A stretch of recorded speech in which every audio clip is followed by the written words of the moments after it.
Hey all welcome back my channel. இன்றைக்கி நாம் பார்க்க போகிற டாபிக் வந்து 14 கீழ்க்கணக்கு நூல்களில் அறநூல்கள் டாப்பிக்கு.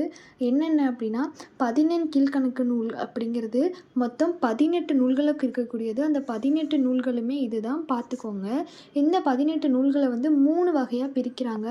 அறநூல்கள் அப்படின்னு 11 நூல்களும், புறநூல் அப்படின்னு ஒரு நூலும், அகநூல்கள் அப்படின்னு 6 நூலாக பிரிக்கிறாங்க. தெளிவாக பார்த்தா தெரியும். இதில் பார்த்தீங்களா, திருக்குறள்லேருந்து ஏலாதி வரைக்கும் திருக்குறள், நாலடியார், நான்மணிக்கடிகை, இனியவை 40, இன்னா 40, பழமொழி 400, ஆசாரக்கோவை, முதுமொழி காஞ்சி, திரிகடுகம், சிறுபஞ்சமூலம், ஏலாதி, இந்த நூல்கள் 11ம் அறநூல்கள். களவழி 40 ஒரே ஒரு நூல் புறநூல்.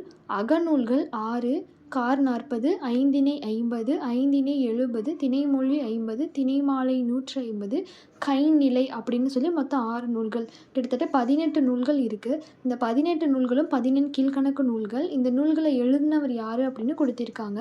திருக்குறள் நம்ம எல்லாருக்குமே தெரியும், திருவள்ளுவர் அப்படின்னு. அடுத்தது பார்த்திங்கன்னா நாலடியார், சமண முனிவர்கள், 6th ஓல்டு புக்கில் இருக்கும், படித்தவங்களுக்கு தெரிஞ்சிருக்கும். நான்மணிக்கடிகை, விளம்பி நாகனார், இனியவை 40, பூதஞ்சேந்தனார், இன்னா 40, கபிலர், பழமொழி 400, முன்றுரை அரையனார், ஆசாரக்கோவை, பெருவாயின் முள்ளியார், முதுமொழி காஞ்சி, மதுரை கூடலூர் கிழார், திரிகடுகம், நல்லாதனார், சிறுபஞ்சமூலம், காரியாசான், ஏலாதி, கனிமேதாவியார்.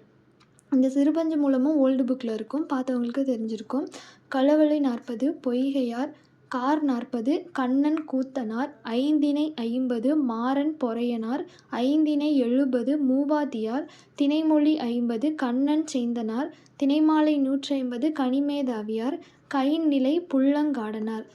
எல்லாரும் பார்த்துக்கோங்க. வேணும்னா ஸ்க்ரீன்ஷாட் எடுத்து வச்சுக்கோங்க. தேங்க்யூ.